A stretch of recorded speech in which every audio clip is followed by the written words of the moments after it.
Hi, folks, and welcome to the first ever episode of Mental Health with Andrew. A follow on to the successful series Drinking with Andrew and Cooking with Andrew. Oh, God, I can hear myself. The first ever episode. Dead professional YouTuber, me. There we go. A follow on to the successful Cooking with Andrew and Drinking with Andrew series, but hopefully with less Steph involved. For those of you new to the channel, my name's Andrew. I am a part-time eBay reseller, a mental health advocate, and obviously the host of this channel. So we're going to talk about mental health today. It's been a while since I have done a mental health live. I used to do Monday night mentals every Monday night, and then Monday night gradually became full, and a few issues came along with me getting trolled because of talking about mental health content and such like, so that I decided to pause them for a while, and then that pause sort of turned into months. But somebody commented the other day on one of my videos, Greg, I think G Crony, that I hadn't done a mental health video for a while. So I thought, yes, very good point. So I need to do one. So today is almost a reintroduction. We'll talk about me, my journey, my mental health, what's got me to the stage of where I am now. Share a bit of that. Hopefully people in the chat, if they feel comfortable in doing so, can share their experiences as well.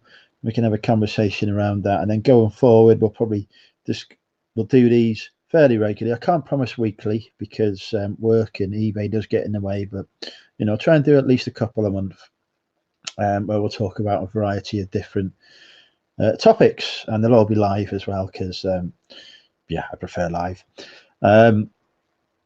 But before we get started, I will say a few hellos to everyone in the chat, because I know I've had a few people here been here for a while. So welcome, Stu Mandry, first in. Hi, Tommy Bernard.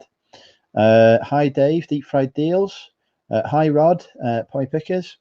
Hi, Nick, Nick Hills, welcome. Peter Ray, welcome. Wendy, Fat Girl Sewing. Ali, welcome, Ali. Rebecca, hi, Rebecca. Damien, hi Damien. Peter says he's not live tomorrow night because he's going to be doing some bowls, so there won't be a Peter Ray Adventures tomorrow. Bex is in, hi Bex. Paul's in, hi Paul. Kirsten's with us, hi Kirsten. Buying Space, which is Myra, hi Myra. George's in, there's Greg, hi Greg. Crony J Crony. Ian's in, hi Ian. Bill's in, hi Bill. Lana's here. Hey, Lana. Watching Shazam. Forget about Shazam, right? It's not that great a movie anyway. Forget about it. Tori's in. Hi, Tori. David's in. Hi, David. Paula Ann's in. Oh, I haven't replied to your message, have I? Sorry. I'm distracted today. Leon's in. That's Icon Retro. Hi, Leon. Chris is in. Hi, Chris. Richard Payne. Hi, Richard. Pick a Flipper's with us. Hey, Pick a Flipper. Beautiful Beck's with us. Hi, Beck. Latest member of the Future Wives Club. Shouldn't talk about Future Wives on a mental health life. Note yourself, don't do that. Gorgeous Georgina's here. Hi, Georgina. Nia's in. Hi, Nia. Zesty Zoe. Hi, Zoe. John's in. Hi, John. We're at the end of the chat. Brilliant. So, thank you everyone for joining me. So, mental health. What is it? Mental health was something that surrounds and is part of downgraded. You're still a beautiful Bex as well. Mental health is still a thing that it's still a thing. Yeah, obviously it's still a thing. God, can I speak? Mental health is a huge part of life for so many people, and all of us are in some way surrounded by it, either through suffering ourselves, from friends or family members having it, or through watching me on YouTube talking about it. It's a huge topic, but it's one that's often shied from. People don't often talk about it. A bit of a stigma around it, to be honest, still even in this day and age. But I aim to challenge that by talking openly about my mental health and my experiences. I know people look at me, watch me, they think there's a confident, happy man, with lots going for him, and I'm very tall and sexy, of course. Also not modest, but I have for several years now had battles, very severe battles with depression and anxiety, which I've only started to really come out of the last few months. New hairstyle, just hair and makeup, which I've only just started to come out of. That Hi Kazi Carl only just started to come out of the last sort of few months, really. I've been battling this stuff officially since 2012, but I think unofficially for a lot longer. Definitely. Nick is saying mental health needs constant work, like our own physical health. If we ignore it, things go downhill. And as we know, I ignore both mental and physical health on a regular basis. So don't do what I do. Do what I say instead. David is saying I was diagnosed with anxiety and depression last October through work-related stuff. It was built up over 9 years, then got out of control. Won't be 100% perfect, but keep thinking positive things. I don't think anyone's ever going to be 100% perfect anyway, but we can, as long as you is on the road to feeling sort of better, and that overwhelming sensation is hopefully diminishing for you, then that's a big step forward. Even talking about it and being able to share it is hard but important, and hopefully it helps doing so. Welcome Bonnie, welcome Rebecca. Cancelling is fab. Yeah, I've had a lot that's certainly helped me. So my own sort of battles. Well, back in 2012, when I was old was I in 2012? God, it's only 8 years ago. I was about 26, 27, something like that. So, mid to late 20s. I went through a very stressful period in a short period of time. Bought a new house, had a relationship that sort of, well, I don't know if we're going to call it a relationship even, but we'll use the word relationship, that just sort of fell apart and absolutely killed me and destroyed me. I lost a lot of my friends and the networks that had built up around me at that point. And it was just horrendous, which is actually carnage for me, emotional carnage for a man who doesn't really understand, or at the time didn't really understand emotions. I had no knowledge of mental health at all. That was something that happened to other people. I didn't know. I'd hear words like anxiety, depression, and such like, but I had no idea or concept of what they meant. I just thought it meant you was a little unhappy. I was completely ignorant, and I make no apologies for that. It's just how it was. Greg's just sharing his story here. I had depression and anxiety since childhood, diagnosed with GAD. Yeah, I've had that diagnosis, jobs lost, many people stereotyped. Find my own ways to survive. Murder half is my brother. That definitely helps having somebody there who can support and understand. And Nick is saying it takes on too much and then wonders why his stress is through the roof. Stress is my nemesis. Or my mental health. Yeah, stress leads to anxiety. Stress is bad. There are things we can do to manage that, but we will probably come to that at some point. Might not be today, but on hopefully on other episodes we'll talk through that. Hi Rebecca as well. Can't remember if I said hello or not. Welcome Liz. So 2012, bought a new house, massive stress. Changes going on in work as well, which is a bit unsettling for me.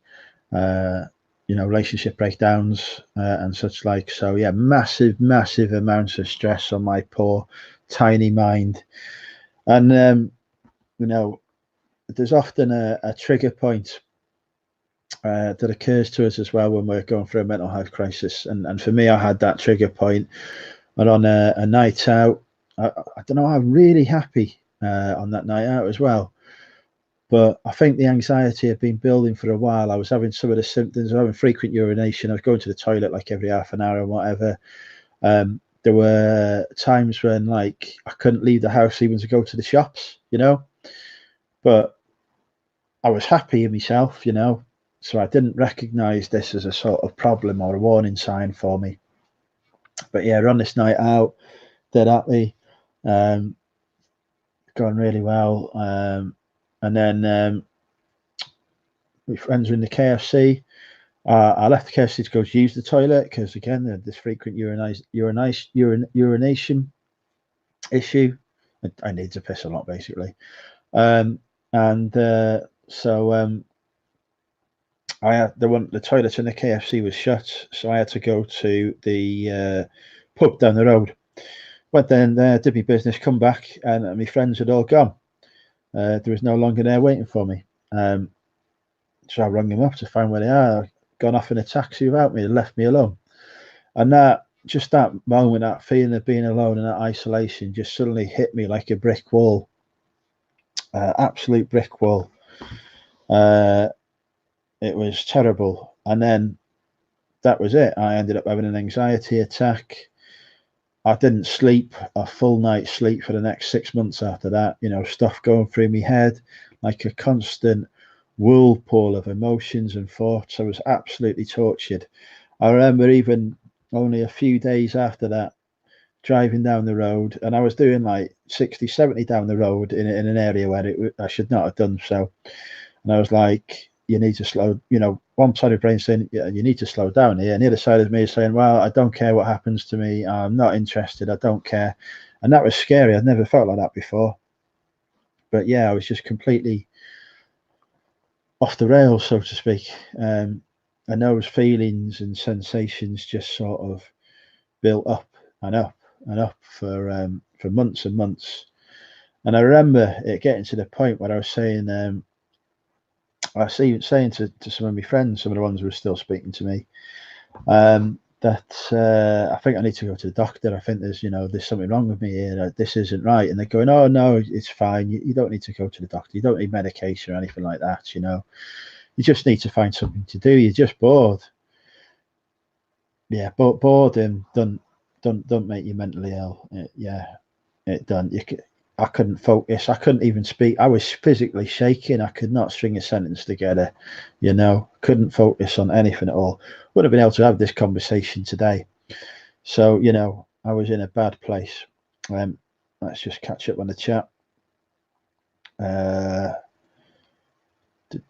Georgina says, so true. I'm lucky in so many aspects of my life, but I've recently had my meds doubled and feel guilty about it, as I feel like I should be fine as my life is good. Just stems from, you never feel guilty for what you're having to deal with. That is the illness itself that is making you feel like that. We're not starting a Patreon now. Hi, Aid, welcome. Hi, Peter Cummings, welcome. It's fresh from another quiz victory. Hey, Sam, welcome. Isa here. The better half has GAD, probably has it since a child, but last year job became very stressful. But yeah, that's the thing. So it was years before I found out what generalized anxiety disorder meant as well, even though that was a diagnosis that I was given. I had no idea what it was. Derek's in. Hi, Derek. Richards. I can't remember if I said hello to Richard. Danny's in. Hi, Danny. Vicky Flipper, I got run over in 2009. I now have PTSD, anxiety and depression. I developed agoraphobia in 2017 and couldn't leave the house alone for 10 months. Each day is a challenge. But tough times that. But it sounds like you've, at least on the agoraphobia front, you've got past that to be able to pick up stuff and flip them. So that's a real success if that is the case. Though obviously still a struggle. It definitely makes you realise who your friends are. Absolutely kissed. I've been very lucky to make some great friends and renew some great friendships as well over the years. Peter says we can all help each other in day to day. Just chatting here is helping in so many ways. Excellent. Beck says my doctor fobbed me off several times before I got help. Wasn't until I had a breakdown in work that took me seriously. Bloody ridiculous. That should be the first one to take. Hey, Brad's with us, 2 Aussie 50s. Welcome. Good morning for Brad. Probably on the bus to work by now. Kim Kelly's there. Hi, Kim.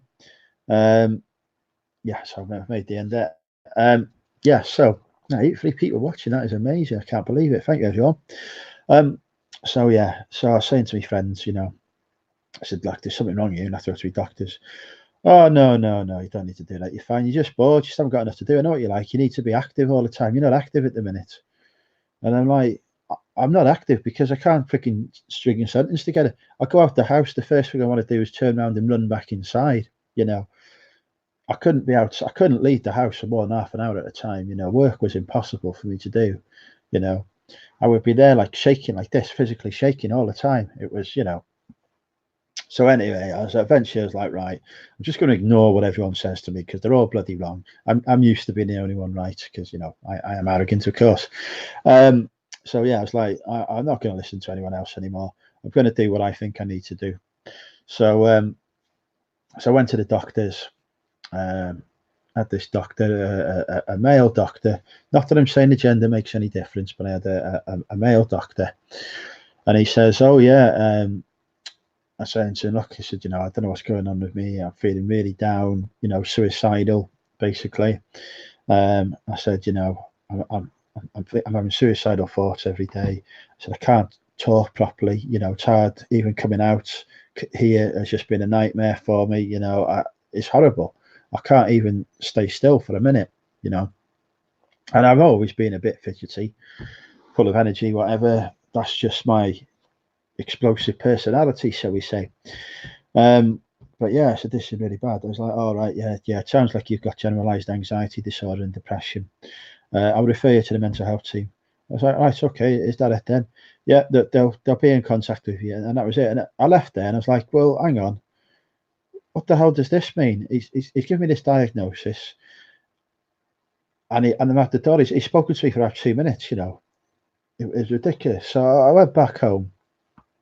And I was like, I'm not happy with this. He said, I was giving me this suggested diagnosis and whatever. And I've got to wait for someone to ring me.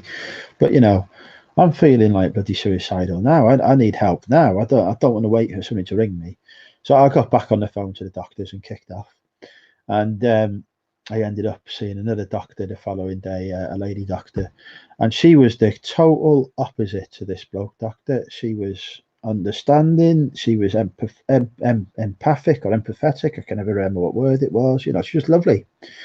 And, you know, she was like, right, we need to get you on some medication. You know, so I'll see if there's anything we can do to get the crisis team to speak to you a bit quicker. She's obviously in crisis as well. But yeah, you know, we'll get this sorted for you, Andrew. We'll help you, you know. And she was just like, you know, it was like finally somebody was taking me seriously and understood. It was such a bloody relief to me, you know. I felt like crying. I feel like crying now, you know, but that's how I felt at the time, you know, just remember that emotion.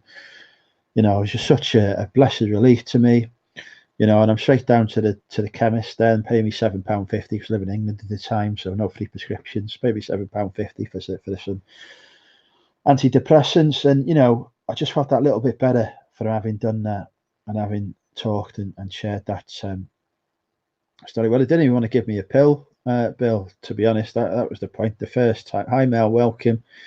The first time, you know, there's nothing. Hi, Patty, as well. Um, so yeah, it was just, you know, a relief to be taken seriously, and you know, for me to be able to say, okay, well, you're mentally ill. You know, you've got mental illness. You weren't expecting this to happen, but this is a thing. And then, you know, as you do, I'm looking on the internet all about this afterwards. You know, trying to figure out what it's all about and such like. Um, you live sale, £12.99 for a DVD that cost me 10p. Sorry, distracted. So yeah, you know, it was just a relief to have that, you know, and I didn't realize at the time that was the emotion I was experiencing because I was crap at working out what my emotions were at the time. I was, you know, I was just a typical bloke, you know, as long as I had I remember at the time, right, my idea of happiness was pint in my hand, Saturday afternoon in the Thatched, which would be local boozer, pint in my hand, newspaper to read, football on the TV, world was right. Never thought about anything more than that at the time. You know, a lot more complex now than it was then, a lot more understanding than it was then. But yeah, I said you're mentally ill. I didn't feel weak because of it. I didn't have that reaction thinking, oh, you know, I failed as a person or anything. I just thought, well, okay, there's something wrong here. What are we going to do to get around it? Because, you know, I've always been very analytical. My approach has always been there's a problem in front of me. How do I solve it? How do I fix it? perhaps not the right approach to mental health. It's not something that you can fix that easily, as I've learned over time, you know. But that was my reaction at the time. That was what I thought. I'm trying this new hair product. I don't know why. I should never try hair product, but yeah. So yeah, that was my first sort of reaction to it. I'll just see what's going on in the chat.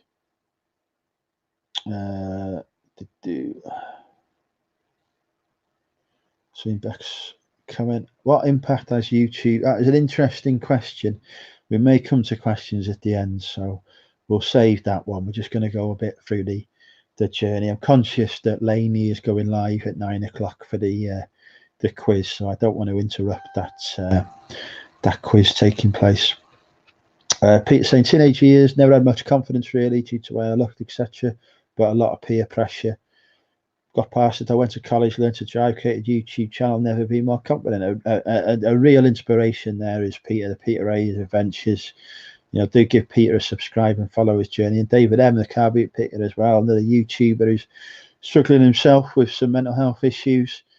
Again, I've not seen a video from David for a while, but definitely worth giving David a follow as well. Positive things. No, I'm not alone. I know I'm a part of a great community. Suffering similar problems will always help. Georgina says she had an ex that didn't let her out for 2 years apart from work, where he was as well. When we split, I suffered panic attacks going out in public places. That's why I'm always out now.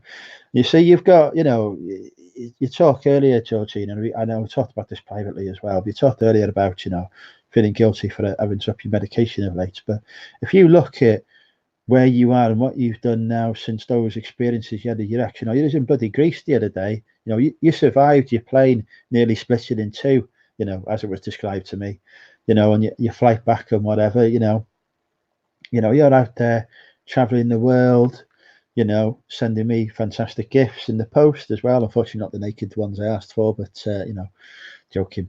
But no, Georgina's very kindly giving me sent me a game in the post. You know, so you've done so much. So you got to look back and say, well, you know, since all this happened, I've had 2 kids, I've met my partner, I've gone out, I've seen the world, you know, and I've experienced stuff that might not have done if these things had happened.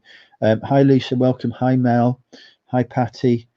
Just catch up. When I got diagnosed with BPD, suspect borderline personality disorder, the woman who told me was so blasé about it, didn't explain me, just gave me a load of leaflets. Yeah, I've had that before. It's unreal. They forget. I sometimes, you know, people forget that you're a person and not just a diagnosis, and it's bad when they forget that. I mean, you know, they're in a difficult position themselves, you know, probably super stressed with their whatever's going on for them, but you know, just that little bit of compassion can make such a difference to somebody's life. First step is always asking out, definitely. Kirsty says held it together for years, but in full time, looking after the kids, etc. We just ran out of steam and I couldn't pretend any longer. That's the other thing. We put a brave face on things. Rebecca says my friend took antidepressants. Her boyfriend then split from her and told her that they were just a placebo. Oh, whatever. What's a yeah? I hope that she's no longer with him. But yeah, it doesn't sound very. I mean, there are a lot of misconceptions around it. You know, he may not. You know, he may be a subject to some of these misconceptions as well. You know, a lot of misconceptions. Diagnosis. I mean, antidepressants do work. Yeah, they do work. You got to have the right ones, but they do work. Yeah. Amy Julia says I have borderline. Welcome, Amy. By the way, I have borderline personality disorder. Got diagnosed at 15, but spent 3 years being told it was part of a teenager. Difficult to talk about my Asperger's diagnosis, which only happened when I was like 34. So you know, there's a lot of things that either don't get picked up on or do get misdiagnosed. It's hard sometimes. David says, I'm so glad to be part of the 100 viewers. Thank you, everyone. I'm so glad that I can be part of this amazing community of people who will always be there to help and understand. Just like to have their own problems. And Peter says, are you feeling down? Do turn to your friends, parents, etc. and chat about it. Don't hide away. Rebecca says, also diagnosed with BPD, didn't have a lot of support apart from being given the citalopram. Liz says, developed the agoraphobia after being bullied at work and didn't leave the house for over a year. Still have anxiety and occasional panic attacks. But your story again, Liz, though, shows you can overcome that agoraphobia. You can get out and you can do things. So even if you're there now at the moment watching this and you've not been able to leave the house for a while because of the way that you know what you're experiencing at the moment. I don't like to say the way you're feeling because that doesn't quite make it as big as it is, because this is a big thing. But what you're experiencing, I think, maybe a better way of phrasing it. You know, it can and it does and it will get better. I've had that agoraphobia before. I've not been able to leave the house, not been able to go to the shops even. You know, you can overcome it. You know, even last year or possibly the year before. You know, until I started going out sourcing on a regular basis, going out to charity shops, the idea of leaving the house, going out, going to the shops used to freak me out. You know, it used to be difficult walking through that front door. You know, I remember, you know, having to push myself really hard to get through the front door in this house, which I've only been in this house about 3 years. So, you know, now do it without a second's thought. BPD is very cheap. Dialectical. Oh, we've got to use words I can understand. I can say dialectical therapy is seen as the most effective. Medication only treats related issues. Pick a flip it. Yeah, I've heard good things about this CBD. Hi, Jasmine. I've heard good things about this CBD oil. Never tried it myself, but I know a few people who do all right with it. So yeah, it's always worth exploring different treatment options. Wendy says, I've suffered with depression, anxiety, ADD, and agoraphobia since I was a kid. Overdosed in high school. I was suicidal getting college. Didn't get up until 5 years. I'm sorry you went through that, but I'm glad you're still here, and I'm glad that you're getting that help and support now. Mel says 2.5 weeks off all my anxiety meds, but I've been feeling a bit off sick, so I'm thinking I'm heading for a bit more. Coming off your anxiety meds, I was having this conversation with somebody. I won't name them, but I was having this conversation with somebody earlier, just about an hour or so ago. It can take you a few weeks to adjust. You will be up and down. It's like coming off heroin or cocaine. It's no different. Your body's coming off a chemical or a drug that it's been dependent on for a long time. You will suffer from withdrawal symptoms. You'll have uppers and downers. They don't tell you any of this, but this is what I experienced. And then I learned from speaking to other people when I came off mine. I'm no longer on medication. I've been June last year, I think I stopped taking them. You know, they don't tell you any of this, but you know, you will not feel yourself. It will take a few weeks, possibly 2 to 3 months, to feel what we would term normal again. And it certainly took me 2 or 3 months. So, you know, 2.5 weeks might not be enough time yet, you know. It may be that needs a bit longer. But yeah, if you need them, you need them. No shame in that at all. Adore Incure, you'll always find like-minded people find each other naturally. Absolutely, fully agree. Hey Bailey, even everyone, I cannot believe how much resellers have in common. Many suffer mental health issues, including myself. A lot are introverted. My doctor was amazing. My ex-wife, not so much. Bless her. There is nothing wrong in being on medication all your life as well. If that's what you need, Georgina, that's what you need, you know. Think about it this way. You got if you suffered with haemophilia, for example, you would probably be on medication for all of your life to prevent that, you know, condition from effectively leading to your death, you know, bleeding out. You know, you'd be on the medication for it for all of your life to help that. Mental health is no different. Sometimes that's what you need. No, he was an absolute, yeah, no exception. Fair enough. David says, still have bad nights when it's self-harm. I'm getting on like this and crying myself to sleep. I found something about, yeah, I had a good cry earlier today, David. You know, I'm not embarrassed to admit that. I was watching a video of myself that I filmed for the Money Advice Service earlier. Just come across it when I was setting up this live. I was literally typing in to get the link into YouTube for this one, and that had a video come up. I watched that, a bit of a cry. So, you know, it's totally fine. Man tears are the best tears, I say. That's probably going to accuse me of sexism, but hey, stuff it. I was off my meds for a couple of years back. Didn't take long to see any. Yeah, need them, you need them. No shame in that. Hi, Dave. Been down the step change route for us, finding value. Yeah, definitely. I'm still with them at the minute, Dave. I've got another 4 years at the current rate, but I might go up to it. So here says, I'm still one of those people that does not go to the doctor unless physically near death over the years. And recently, there's been many times I should have gone help, but didn't. Just so hard to do. It is, that first step is the hardest. I mean, I'm the same. So here, you know, I've got to have a limb hanging off before I go to the doctors. You know, I went out my asthma medication weeks ago. I really need to go there just to put the bloody because I've lost the repeat prescription form. I just need to go and put a repeat prescription form in, and I won't even freaking do that. But I will do it at some point. Now I've said that, somebody will probably bloody force me to anyway. Right.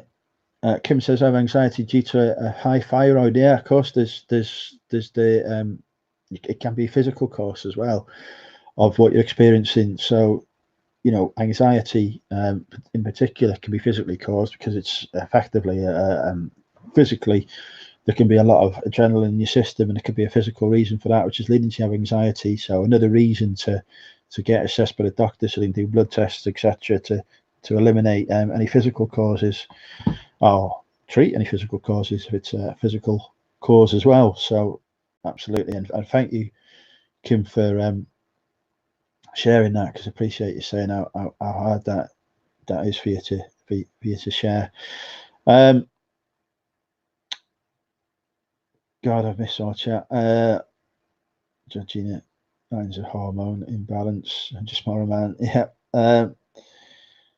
It overcame my agoraphobia as I got diagnosed with ADHD. I got a free bus pass. Me and my mum and my ex-wife would go to a bus stop. I'd do one stop at a time. I'll stay on the bus behind.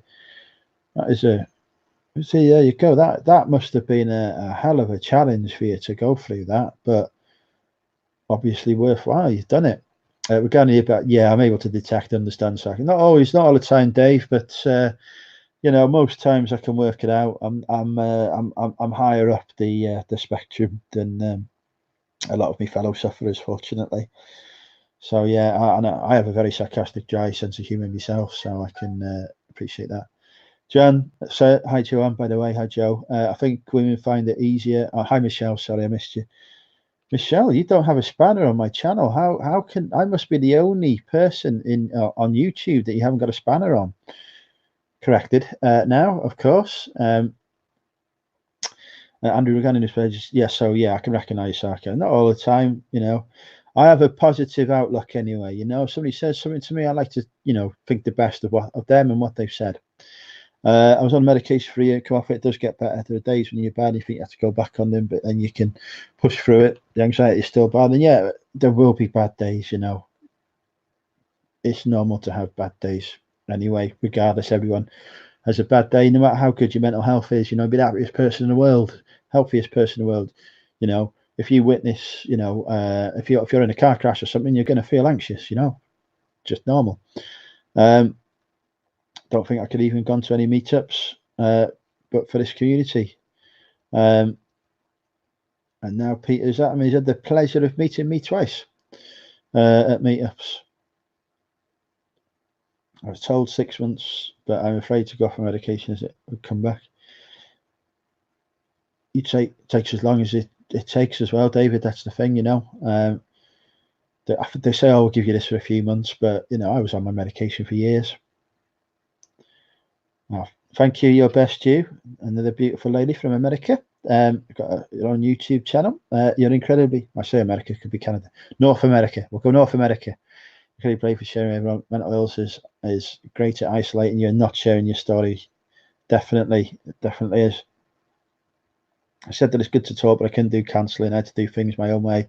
Did try and talk, but couldn't sit in a room with a stranger. Yeah, not always easy for people. Have I missed John? Has John come in? Sorry, John, if I've missed you. I wasn't I missed that one. Right. Yeah, never mind thumbs up. Super chat, yes, but not thumbs up. Joking. Right.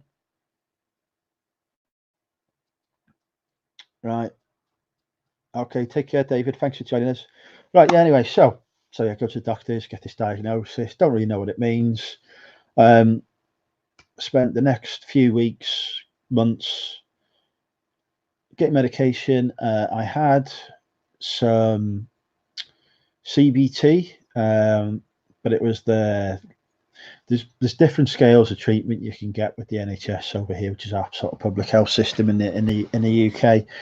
And I think initially at your first diagnosis, you get some mental health counselling, not counselling as such, but some CBT with one of the mental health nurses, works you through workbooks and such like.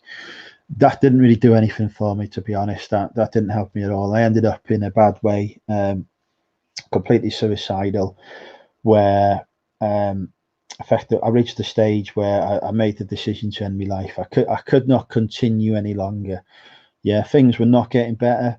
I was getting, if anything, worse. I was able to leave the house a bit more, but my depression was the worst it had ever been. You know, it was awful.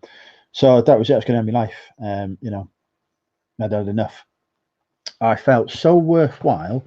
No, not worthwhile. The opposite, worthless. I felt so completely worthless. I'm just keeping on the time, right? That I genuinely thought to myself that my family, my friends, and everyone else around me would be better off if I was dead. I really did. I felt I was contributing nothing. I was just taking from people and whatever. I was just like a giant leech, was how I viewed myself. And, you know, that was it. So I was going to do everyone a favour by just take my life. So, you know, I had a look. I decided that I was going to go chuck myself in front of a train, because that seems to be like, you know, I didn't fancy the idea of cutting my wrists or because that would leave a lot of mess for my mum to have to clean up. She came to my house. I didn't want to do an overdose, because that's not always guaranteed. You know, especially with a liver like mine, which is a liver of an ox, as we know. We've seen that on Drinking with Andrew. So I was going to chuck myself in front of a train. I realised there was a lot of disruption for the people on the train, but I knew that was a way that was going to be conclusive. I found out what time the express train was coming through the train station, and yeah, I was just going to chuck myself in front of that. Got to the train station, stood there about 5-10 minutes.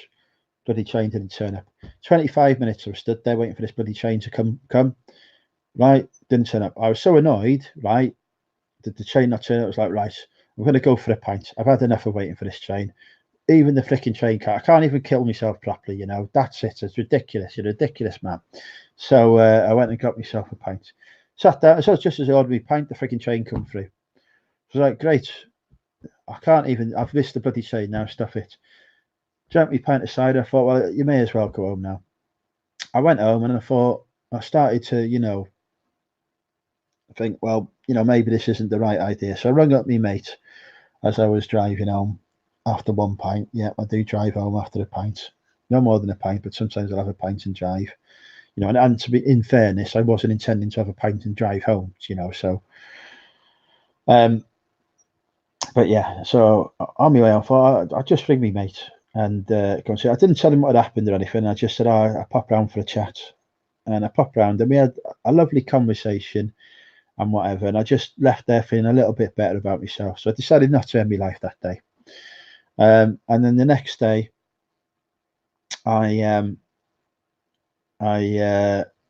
phoned up the crisis team and I said, look, I've done this yesterday. I said, the help and support you're giving me, it's not working for me.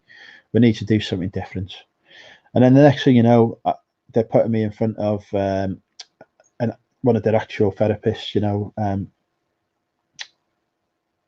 as part of their crisis care, you know. So not the, you know, the next or higher level up of sort of treatment or whatever, because they recognised that I was in crisis. You know, they wanted to, you know, they offered me the option of hospitalisation, but I decided that I wasn't quite at that. You know, I was no threat to anyone else apart from myself, and I was like, well, I've come home now. I can't be bothered doing anything more. So, you know, we'll go with that. So I ended up seeing this therapist, and she was brilliant. To be fair, we got on really well. Very pretty as well, actually, which was slightly distracting. But yeah, I'm not sure if I didn't spend more than half my time trying to flirt. But regardless of that, yeah. So I ended up seeing her, and she really was able to steady me out. And without her, I don't think I'd be alive today. She made a real difference to my life. It took me through a cognitive behavioural therapy, and that itself, I don't think fully worked for me. I don't think it was necessarily the right treatment for me, but just having her there, able to talk to every week and to work through things and go through things, that again made me feel a bit less worthless and a bit more worthwhile. And I think that's what made the difference for me. I'll just catch up on the chat before we go any further. Nick's back. Welcome back. I feel it's a string of bad things that happen. Yeah, absolutely agree. Sometimes, Bill, it just feels like the whole world's against you. Gloria's here. Hi, Gloria. Welcome. Let's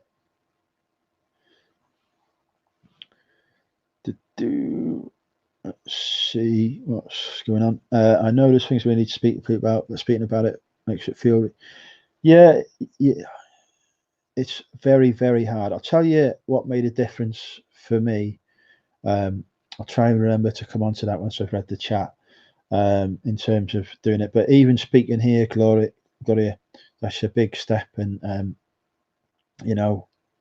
even doing that here, you find it's 100 people watching pretty much, everyone has gone through something or is going through something similar. So you're definitely, people say you're not alone. It's true. You're definitely not. They were saying for me, it's again the future about parents struggle on my own. The way I look at it, David, is I'm here 35 years doing it on my own. If I can do it, anyone can. You've seen how many times I've regularly nearly killed myself live on the internet. I can do it. You definitely can, David. Definitely can. Make sure you are no. I won't take any shit from a man again. Unless it's me, of course, Georgina. Stu says, ain't going to the doctors full of old people. Last I went for a sore throat, wouldn't go away. It was 7 years ago. Bloody hell. No worries, Liz. My friend lost her baby and become anxious and depressive. You can see why these things affect people differently. And losing a baby is just, awful. Sorry she had to go through that. Bus was a challenge, but I persevered. No longer drink alcohol. Big drink. I've been sober over a year. Yeah. People keep telling me I should quit drinking, but I did that for 3 months last year. I didn't drink January, February, March. Made no difference to me not drinking.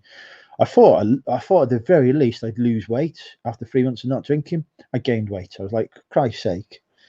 And he says we are so lucky we have such good help in the NHS. So traumatic brain damage caused by an attack and acute PTSD. Reselling is my recovery. I'm glad that reselling definitely helps as well. Hi Eric, welcome.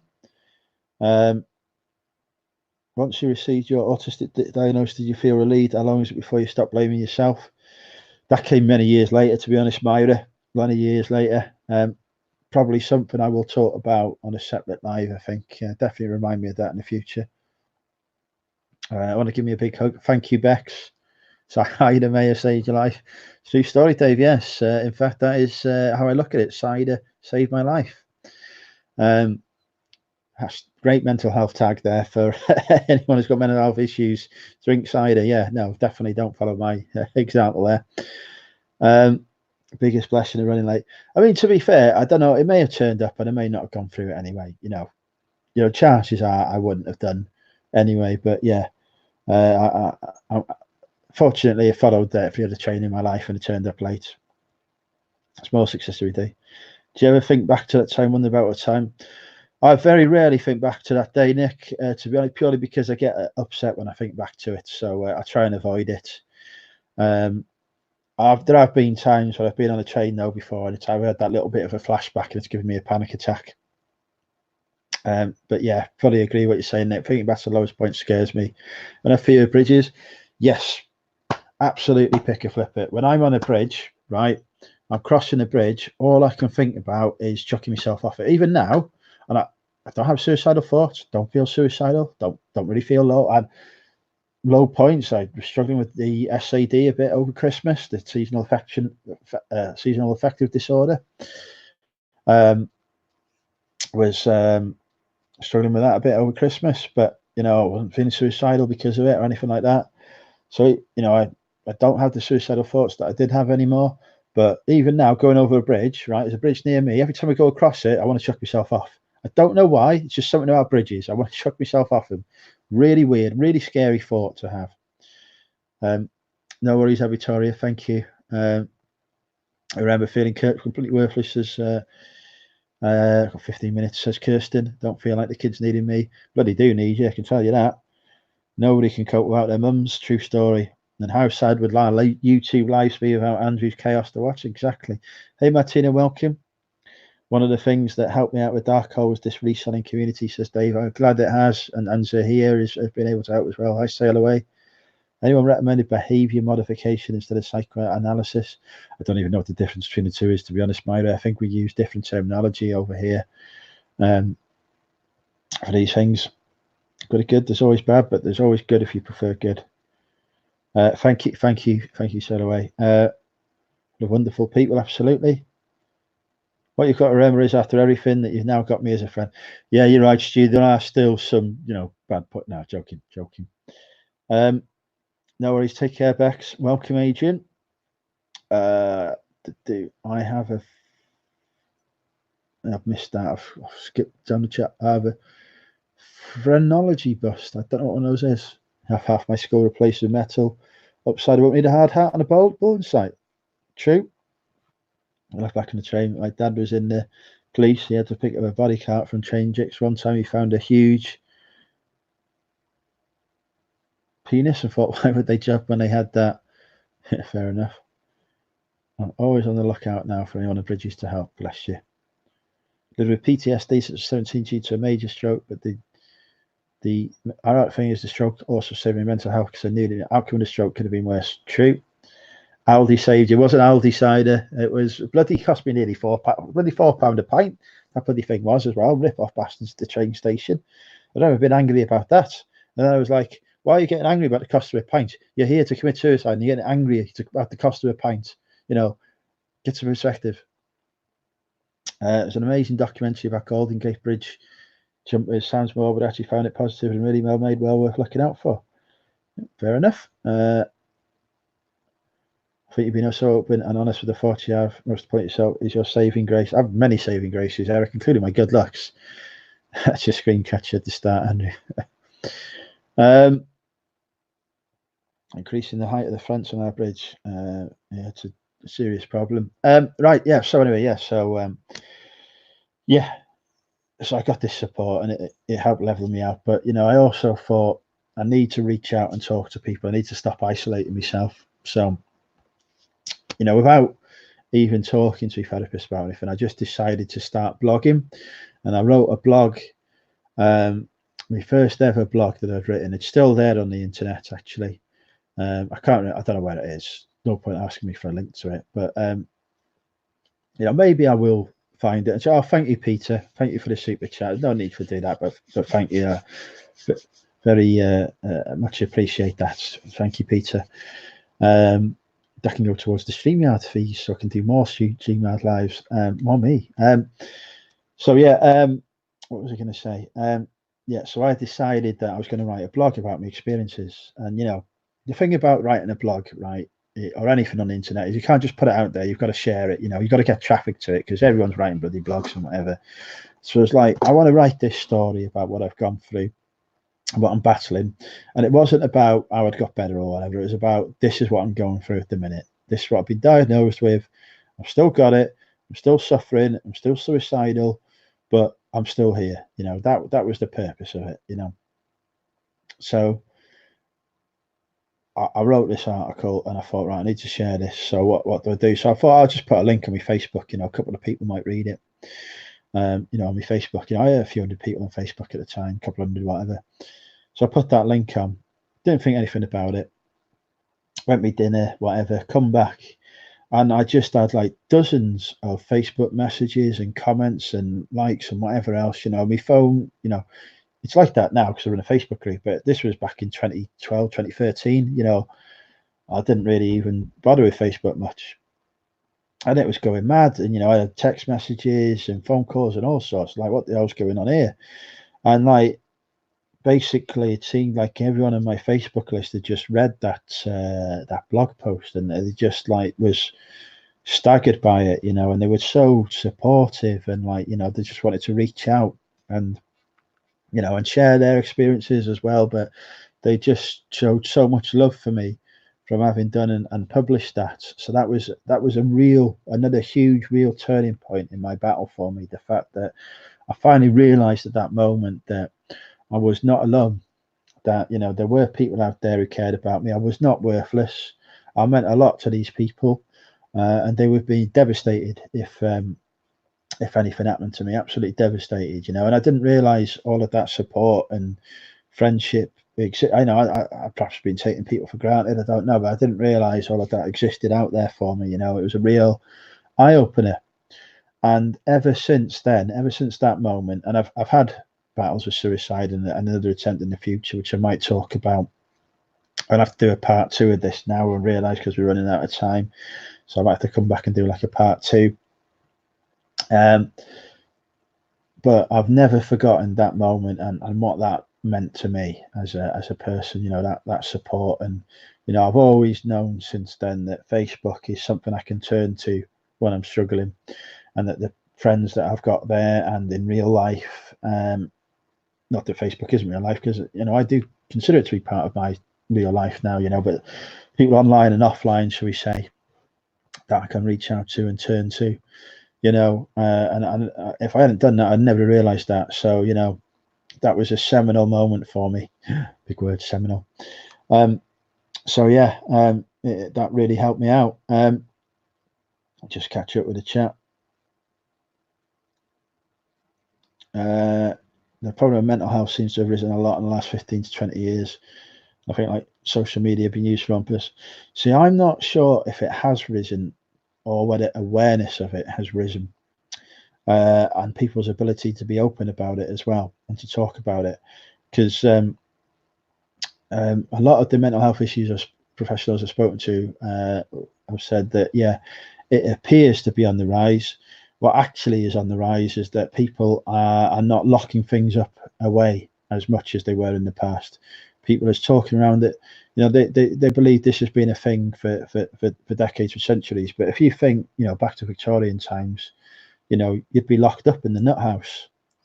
You know, even in the 1930s, 40s, whatever, you'd get you'd get I can't remember the word for it, but you get electrocuted basically. You get electrodes attached to your brain. You know, all this scary stuff happens, but particularly for a man. If you say you're mentally ill, you know, you can get very judged by people. Even now, you know, we're scared to talk about it.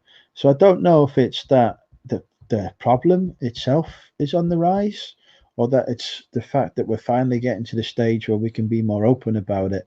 So yeah, lots of social media bullying, trolling, etc. happens, and that does badly affect people's mental health.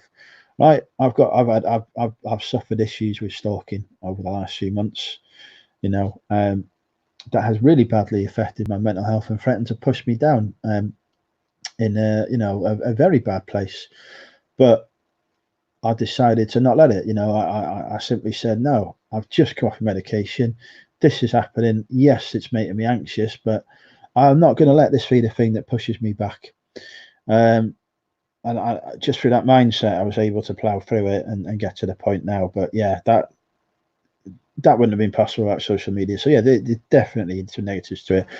But for me, as I say, without social media, without this YouTube, without Facebook, without blogging, I would not have found my voice. I don't think. I think it would have been very difficult for me to talk honestly and openly with people about it.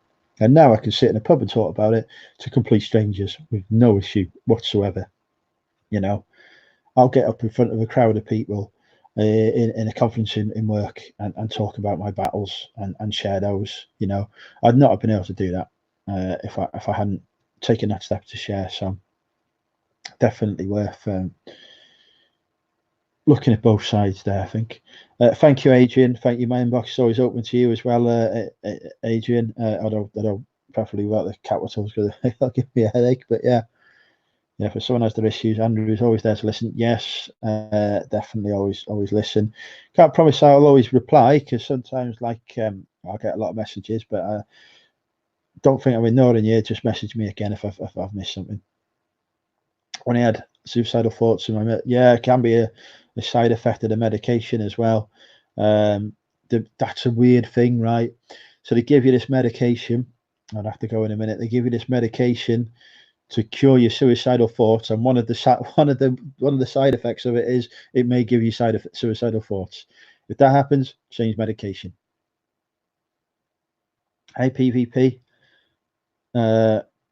really sorry to hear that you're going through your struggles as well. Let me just bloody skim down.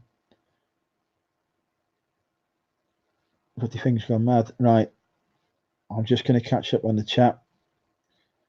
Go through a lot of stress lately too. Oh, bless you. I also put deep stuff on Facebook, and it's surprising the reaction. Yeah, and usually, but sometimes you get the odd idiot. Like you get an idiot who says something, just block him. Can't be asked. No time anymore. You know, I'd rather have people in my life who are a positive influence, not people who are going to say something negative. Chats like this are so helpful, not just for myself, but for others too, says Zoe. There's many people that don't talk about it, and I feel opening up really helps. So thank you. Thank you, Zoe, as well, because I know our conversations have helped me in the past. Jimmy's in. Thanks for being so open about your mental health. None of us go through life without experiencing some. Absolutely, we all have difficult times. Remember Nick? Good talk. Yes, I saw that talk that Nick in Texas got on the video. I think it was on Nick's channel. Had about it a few years ago now. I also believe a contributing factor in the rise of mental health is increased use of processed foods and additives. Yeah, they do say, and it's proven that a healthy diet can definitely be a contributing factor to good mental health. I think I've written about that before. I don't follow my own advice, obviously. I love KFC too much, but yeah. Destiny's in. Hi, Destiny. That's Shamrock Pixie. Welcome. Jennifer's in. Hi, Jennifer. Sorry if I missed you. Rerun resells. What time's the quiz start? 9 o'clock. The quiz is on over on Laney's channel, which is Big Girls Really Do Cry. Laney's a fellow YouTuber who talks about mental health as well. I have a live chat about mental health, 11 a.m. Central. No worries. I think I'm usually in bed for that one, to be honest, but I have seen that. Yeah, because 11 a.m. your time is middle of the night for me, unfortunately.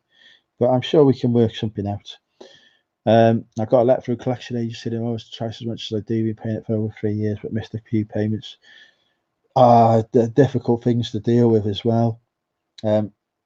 Presumably, though, if you've been doing the payments through bank transfer and such like, hopefully got the evidence there to say, well, hang on, 3 years worth of payments here they are.